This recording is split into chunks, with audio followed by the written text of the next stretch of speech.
नमस्कार दोस्तों, ये सामान्य विज्ञान में अगला पार्ट है जो रसायन विज्ञान है। इसके प्रश्न को मैं पढ़ाऊंगी। इसमें पहला प्रश्न है, ब्लीचिंग पाउडर का रासायनिक नाम यह भी है। तो ब्लीचिंग पाउडर का रासायनिक नाम हो जाएगा कैल्शियम ऑक्सीक्लोराइड CaCl2। अगला प्रश्न है, 18 कैरेट सोने में खरे सोने का प्रतिशत है। तो 18 कैरेट सोने में खरे सोने का प्रतिशत 75% हो जाएगा। अगला है, निम्न में से कौन सी एक हरित गृह गैस नहीं है। तो ये हो जाएगा नाइट्रोजन। अगला प्रश्न है, निम्नलिखित में से कौन सा यौगिक संगमरमर का एक प्रमुख घटक है। तो संगमरमर का एक प्रमुख घटक हो जाएगा कैल्शियम कार्बोनेट। अगला है, कौन सा धातु ठंडे पानी से प्रतिक्रिया नहीं करता लेकिन गर्म पानी करने पर वाष्प से प्रतिक्रिया करता है। तो ये हो जाएगा एल्युमिनियम। अगला प्रश्न है, कृत्रिम वर्षा के लिए प्रयुक्त किया जाता है। तो कृत्रिम वर्षा के लिए सिल्वर आयोडाइड का प्रयोग किया जाता है। अगला है, 18 कैरेट सोना में तांबा या चांदी जैसी अन्य धातुओं का कितना प्रतिशत होगा। ये हो जाएगा 25%। किस उद्देश्य से पोटेशियम ब्रोमाइड का प्रयोग किया जाता है। ये हो जाएगा फोटोग्राफी। अगला प्रश्न है, निम्नलिखित में से कौन सा विकल्प लेड का चिन्ह है। तो लेड का चिन्ह क्या हो जाएगा Pb। अगला प्रश्न है, त्वरित चांदी निम्नलिखित में से किसका एक उत्पाद है। तो किसका उत्पाद है। तो ये हो जाएगा पारा का। तो त्वरित चांदी पारा का उत्पाद है। अगला प्रश्न है, पारद मिश्रण या अमलगम कहलाने के लिए किसी मिश्र धातु में निम्नलिखित में से किसका होना आवश्यक है। तो ये हो जाएगा पारा का। अगला प्रश्न है, निम्नलिखित में से कौन सा तत्व तांबे को उसके यौगिक से विस्थापित कर सकता है। तो ये हो जाएगा चांदी। अगला है, सिलिकॉन क्या है। तो सिलिकॉन क्या है। तो सिलिकॉन हो जाएगा एक उप धातु है। अगला प्रश्न है, निम्नलिखित में से कौन सी धातु सबसे अधिक आघातवर्ध्य या मैलिएबल होती है। तो ये हो जाएगा सोना और चांदी। अगला प्रश्न है, निम्नलिखित में से कौन सी धातु मानव ने सर्वप्रथम प्रयुक्त की थी। तो तांबा का। अगला है, बर्तन बनाने के लिए कौन सी निम्नलिखित मिश्र धातु का इस्तेमाल नहीं किया जाता है। तो इसमें हो जाएगा सोल्डर या सोदर। अगला प्रश्न है, पीतल मिश्रण है। तो पीतल किसका मिश्रण है। तो इसमें हो जाएगा जस्ता और तांबा का। स्टेनलेस स्टील किन अवयवों का मिश्रण है। ये हो जाएगा लोहा, निकिल और क्रोमियम। अगला प्रश्न है, भारत में पाया जाने वाला कौन सा एक गैर धात्विक खनिज है। तो गैर धात्विक खनिज हो जाएगा पायरोफाइलाई। क्या हो जाएगा पायरोफाइलाई। अगला प्रश्न है, कार्नेलाइट किस धातु का अयस्क है। ये हो जाएगा पोटेशियम का। किसके प्रयोग के जरिए धातु की उच्च शुद्धता प्राप्त की जा सकती है। तो इसमें हो जाएगा विद्युत अपघटनी न्यूनीकरण। केलामाइन का अध्ययन एक अयस्क है। तो केलामाइन किसका एक अयस्क है। तो इसमें हो जाएगा जस्ता का। अगला प्रश्न है, एल्युमिनियम के सबसे महत्वपूर्ण अयस्क का नाम बताइए। ये हो जाएगा बॉक्साइड। मोनोजाइट किसका अयस्क है। तो मोनोजाइट थोरियम का अयस्क है। अगला प्रश्न है, मैग्नेटाइट है। तो मैग्नेटाइट इसमें हो जाएगा Fe3O4। अगला प्रश्न है, निम्नलिखित में से किन विकल्पों में केवल थर्मोसेटिंग प्लास्टिक उपस्थित होते हैं। तो ये हो जाएगा बेकलाइट एवं इपॉक्सी रेसिन। अगला है, निम्नलिखित में से किस विकल्प का निर्माण गांठ की लुगदी वुड पल्प से किया जाता है। तो ये हो जाएगा रेयॉन। अगला प्रश्न है, सिंथेटिक फाइबर्स के संबंध में निम्नलिखित में से कौन सा कथन गलत है? तो कौन सा गलत है? तो प्राकृतिक फाइबर से कम टिकाऊ। अगला है, निम्नलिखित में से कौन सा पदार्थ एक न चिपकने वाले बर्तन की सतह पर लेपित किया जाता है? तो इसमें हो जाएगा टेफ्लॉन। अगला प्रश्न है, कृत्रिम सिल्क के रूप में कौन सा सिंथेटिक फाइबर जाना जाता है? तो ये हो जाएगा रेयॉन। अगला प्रश्न है, निम्नलिखित में से कौन एक थर्मोसेटिंग प्लास्टिक है? तो थर्मोसेटिंग प्लास्टिक हो जाएगा पॉलिस्टर। क्या हो जाएगा? पॉलिस्टर। तो थर्मोसेटिंग प्लास्टिक पॉलिस्टर है। अगला प्रश्न है, प्राकृतिक रबर के बारे में निम्नलिखित में से कौन सा कथन सही है? तो ये हो जाएगा, यह एक प्राकृतिक बहुलक है और इनमें लोचदार गुण होते हैं। अगला प्रश्न है, निम्नलिखित में से कौन से उद्योगों में वाशिंग सोडा का प्रयोग नहीं करते हैं? तो वाशिंग सोडा का प्रयोग रासायनिक उद्योगों में ऑक्सीडाइजिंग एजेंट के रूप में। भारतीय रासायनिक प्रौद्योगिकी संस्थान Indian institute of chemical technology कहाँ स्थित है? तो ये हैदराबाद में स्थित है। अगला है, भारी मशीनों में किसको ल्यूब्रिकेंट के स्वरूप में प्रयुक्त किया जाता है? तो इसमें हो जाएगा ग्रेफाइट। अगला प्रश्न है, कार्बन का अपरूप जो विद्युत व ऊर्जा का सुचालक है तथा उत्तम लुब्रिकेंट है, तो इसमें हो जाएगा ग्रेफाइट।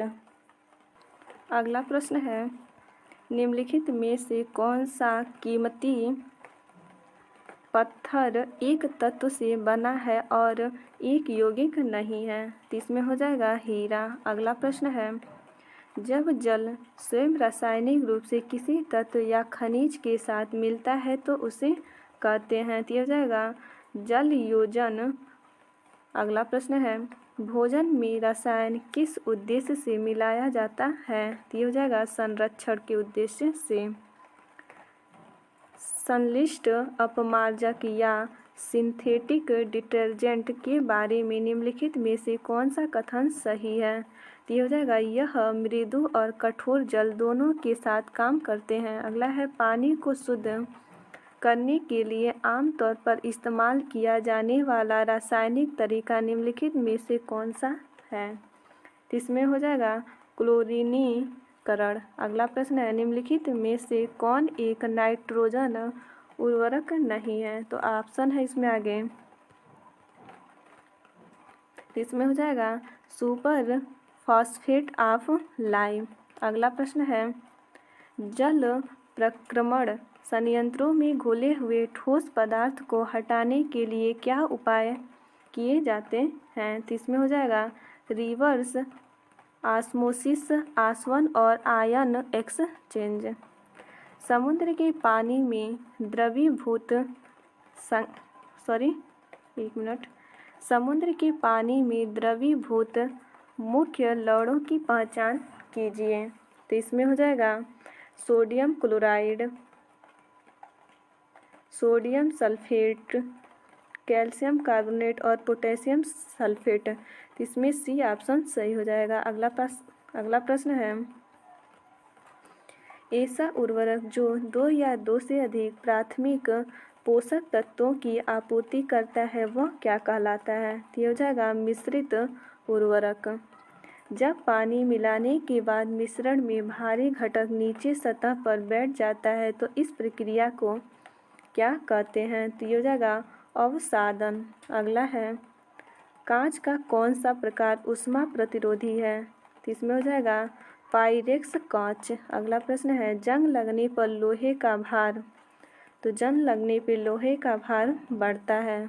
अगला है, जब लोहे की कील को जंग लग जाए तो कील का वजन बढ़ता है। अगला प्रश्न है, एक फ्रिज में शीतलक है, तो एक फ्रिज में शीतलक क्या है? तो ये हो जाएगा फ्रीऑन। अगला है, पानी में घरेलू आपूर्ति हेतु आर्सेनिक तत्व की अधिकतम अनुपात मात्रा कितनी होनी चाहिए? तो ये हो जाएगा 0.050 ppm। अगला प्रश्न है, निम्नलिखित में से कौन सा कठोर पानी में अधिक मात्रा में मौजूद है? तो ये हो जाएगा कैल्शियम और मैग्नीशियम। अगला है, निम्नलिखित में से कौन सा एक उर्वरक खनिज नहीं है? तो उर्वरक खनिज हो जाएगा टंगस्टन नहीं है। दो विभिन्न प्रकार के पदार्थों के कण को स्वतः ही आपस में मिश्रित करने की प्रक्रिया को क्या कहते हैं? तो इसमें हो जाएगा डिफ्यूजन। अगला प्रश्न है, ठोस के संबंध में निम्नलिखित में से कौन सा कथन सही है? तो इसमें हो जाएगा कौन सा कथन सही है? तो हो जाएगा निश्चित आकार एवं निश्चित मात्रा। निम्नलिखित में से कौन सी प्रक्रिया एक रासायनिक परिवर्तन नहीं है? तो कौन सा नहीं है? तो हो जाएगा पौधों में प्रकाश संश्लेषण। निम्नलिखित में से कौन सा रासायनिक परिवर्तन नहीं है? तो पटाखों का जलना। अगला है, तरल पदार्थ की तुलना में ठोस पदार्थ में परमाणुओं का व्यवस्थापन किस तरह होता है? तो इसमें हो जाएगा बहुत बारीकी से बंद होते हैं। वह ताप जिस पर कोई ठोस वस्तु अपनी ठोस अवस्था से द्रव अवस्था में परिवर्तित हो क्या कहलाता है? तो गलनांक हो जाएगा। अगला है, निम्नलिखित में से किस प्रक्रिया द्वारा जल तरल अवस्था से गैसीय अवस्था में परिवर्तित हो जाता है? तो यह हो जाएगा वाष्पीकरण और वाष्पोत्सर्जन। एक नाभिक में प्रोटॉन और न्यूट्रॉन को बांधने वाले बल को क्या कहते हैं? तो इसमें अगला ऑप्शन भी है। तो इसमें हो जाएगा प्रबल नाभिकीय बल। अगला प्रश्न है, प्रोटियम, ड्यूटेरियम और ट्राइटियम को निम्नलिखित में से किसकी श्रेणी में रखा जाता है? तो ये हो जाएगा आइसोटोप। निम्नलिखित में से कौन से नियम या सिद्धांत सही तरीके से मेल नहीं खाते हैं? तो इसमें हो जाएगा हुंड का नियम। परमाणु में कोई भी दो इलेक्ट्रॉन एक ही ऊर्जा स्तर पर नहीं रख सकते हैं। अगला है, जब हाइड्रोजन तथा ऑक्सीजन का अनुपात भार के अनुसार है तो भार के अनुसार हो जाएगा 1:8। अगला प्रश्न है, जल निर्माण का निम्नलिखित में से कौन सा सही समीकरण है? तो सही समीकरण इसमें हो जाएगा 2H2 + O2 फिर 2H2O। अगला है, जल जो साबुन लगाने पर अच्छा झाग नहीं बना पाता को क्या कहते हैं? तो क्या कहते हैं? तो हो जाएगा खारा जल। दहन के लिए निम्नलिखित में से कौन सी गैस आवश्यक है? तो दहन के लिए ऑक्सीजन की आवश्यक है। ऑक्सीजन की खोज किसने किया? तो ऑक्सीजन का खोज प्रिस्टले ने किया। तो ऑक्सीजन की खोज प्रिस्टले ने किया। लाफिंग गैस निम्नलिखित में से किसका एक यौगिक है? तो नाइट्रोजन का। हास्य गैस क्या है? तो हास्य गैस हो जाएगा नाइट्रस ऑक्साइड। लाफिंग गैस क्या है? तो लाफिंग गैस हो जाएगा नाइट्रस ऑक्साइड। अगला प्रश्न है, निम्नलिखित में से कौन सा हैबर प्रोसेस का उपयोग करके उत्पादित किया जाता है?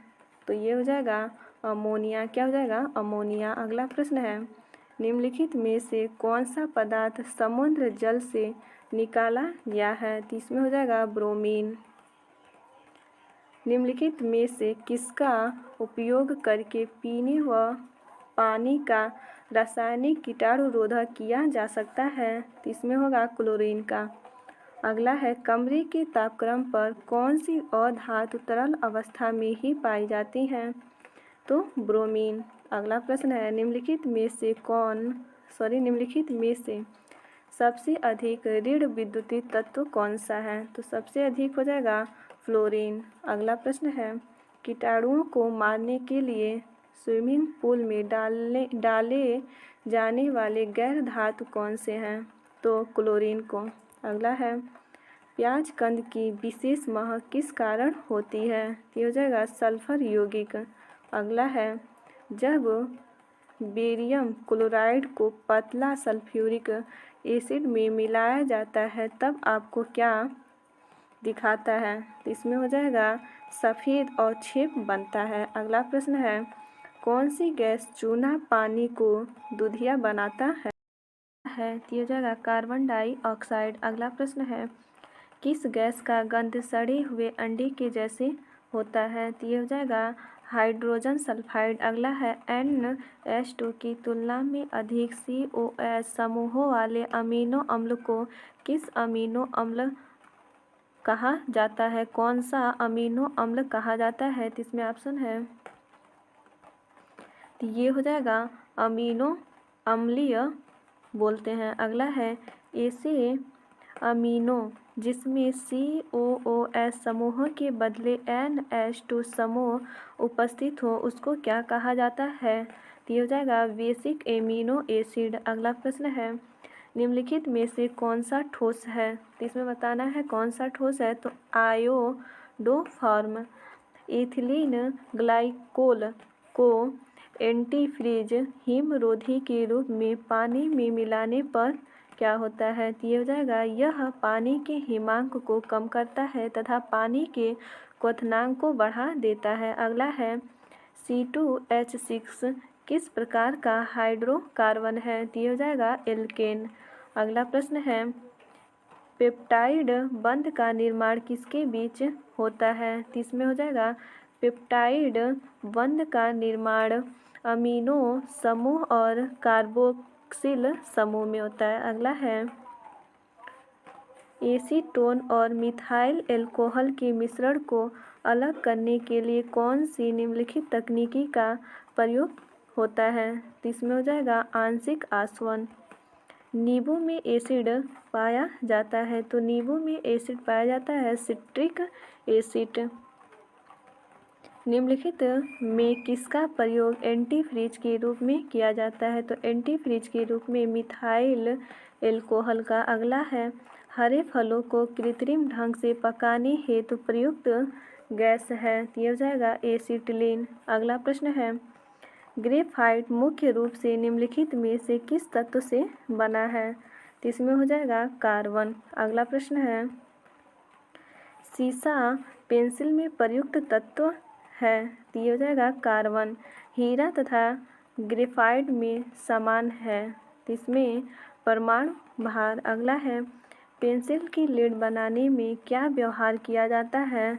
तो ग्रेफाइट। अगला प्रश्न है, सिरके में निम्न में से कौन सा अम्ल पाया जाता है? तो सिरके में एसिटिक एसिड। अगला प्रश्न है, निम्नलिखित किसमें कार्बन नहीं पाया जाता है?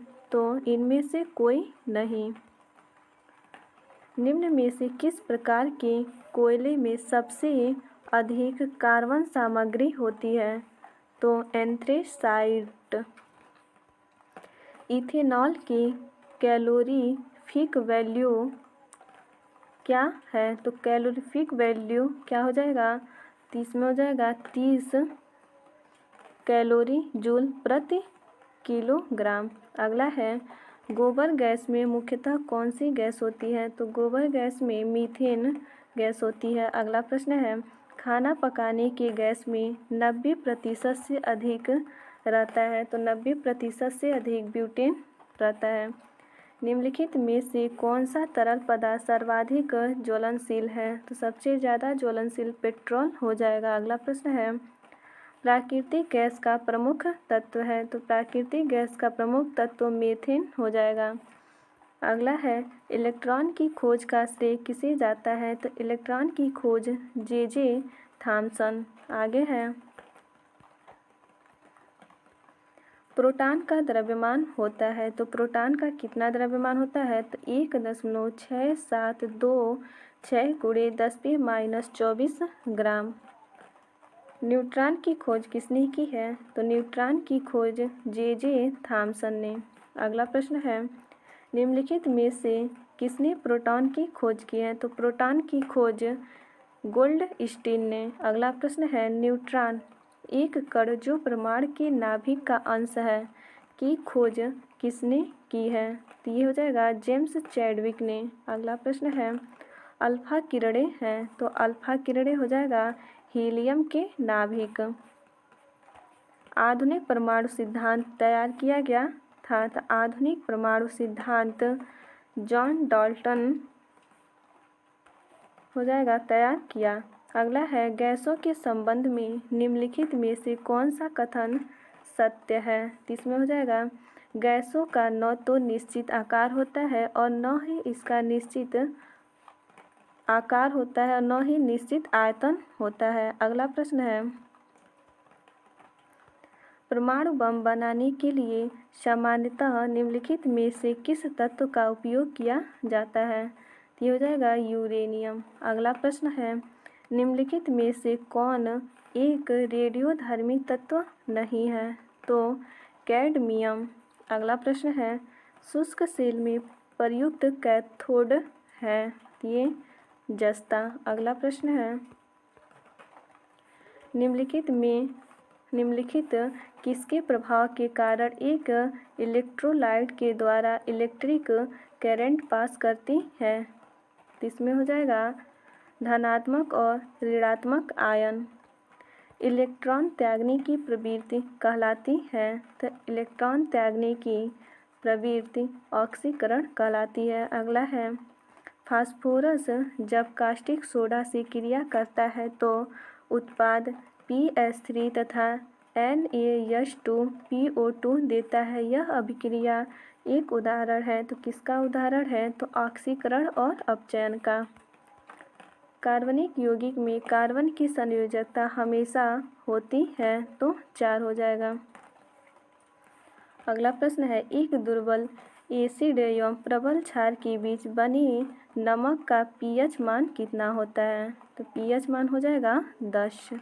अगला प्रश्न है हमारा शरीर कितनी pH सीमा के भीतर काम करता है। तो 7 से 7.8 के बीच। अगला है लिटमस विलयन एक बैंगनी रंग का रंजक होता है जिसे किससे प्राप्त किया जा सकता है। तो ये लाइकेन से प्राप्त किया जा सकता है। मिथाइल ऑरेंज संकेतक किस pH मान सीमा पर अपना रंग बदलता है। तो ये 3.1 से 4.4। अगला है निम्नलिखित में से कौन सा मान एक क्षारीय विलयन के pH का प्रतिनिधित्व करता है। तो 10 हो जाएगा। अगला प्रश्न है सार्वजनिक आपूर्ति हेतु पानी का pH मान किस श्रेणी में होता है। तो पानी का pH मान 6.5 से 8.5। मोटर वाहन की बैटरी में कौन सा अम्ल प्रयोग होता है। तो ये हो जाएगा HF। अगला प्रश्न है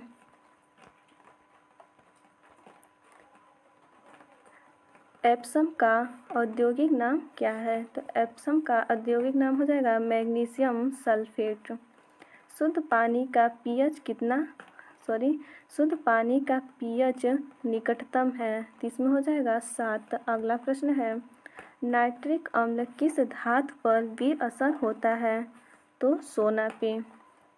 विट्रिऑल का तेल किसे कहा जाता है। तो विट्रिऑल का तेल सल्फ्यूरिक एसिड को। अगला है 51 ग्राम अमोनिया में कितनी मोल अमोनिया मौजूद होती है। तो 3 हो जाएगा। आगे है आधुनिक आवर्त सारणी में निम्नलिखित में से किस आवर्त में 5 गैर धातुओं को रखा जाता है। तो आवर्त 2 में। आवर्त सारणी के लंबे आकार में फ्लोरीन किस ग्रुप और पीरियड में स्थित है। तो ग्रुप 17 पीरियड 2 में। अगला है निम्नलिखित में से किसका अधिकतम तापजनक मान होता है। तो सबसे अधिक हाइड्रोजन का।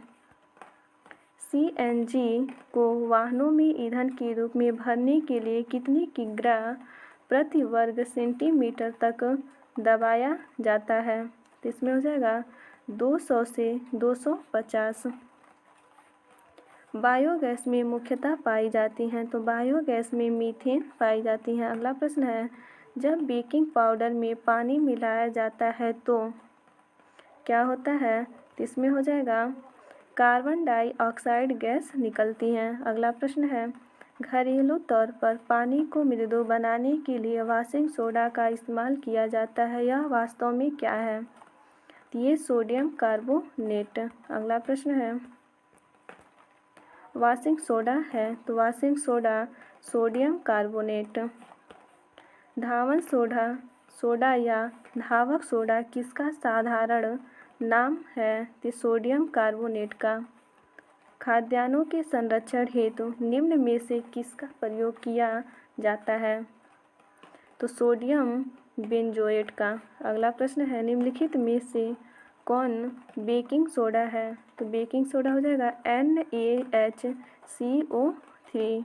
अगला है, खाने का सोडा है, तो खाने का सोडा कौन सा हो जाएगा? Sodium bicarbonate. अगला प्रश्न है, निम्नलिखित में से कौन सा विकल्प कार्बोनेट का एक रूप है? तो इसमें हो जाएगा चूना पत्थर। अगला है, प्लास्टर ऑफ पेरिस निम्नलिखित में से किसका एक उत्पादक है? तो ये हो जाएगा कैल्शियम का। कैल्शियम सल्फेट या निर्जल इस रूप में पाया जाता है, तो इसमें हो जाएगा जिप्सम। क्या हो जाएगा? जिप्सम। अगला है, प्लास्टर ऑफ पेरिस किसमें सल्फेट का एक महीन सफ़ेद पाउडर होता है? तो किसका सल्फेट का एक महीन सफ़ेद पाउडर होता है? तो ये कैल्शियम का। तो प्लास्टर ऑफ पेरिस में कैल्शियम सल्फेट का एक महीन सफ़ेद पाउडर होता है। ये टॉपिक आपके समाप्त हो चुके हैं। यदि ये वीडियो आप लोगों को अच्छी लगी हो तो प्लीज़ लाइक एंड सब्सक्राइब ज़रूर कीजिएगा। धन्यवाद दोस्तों।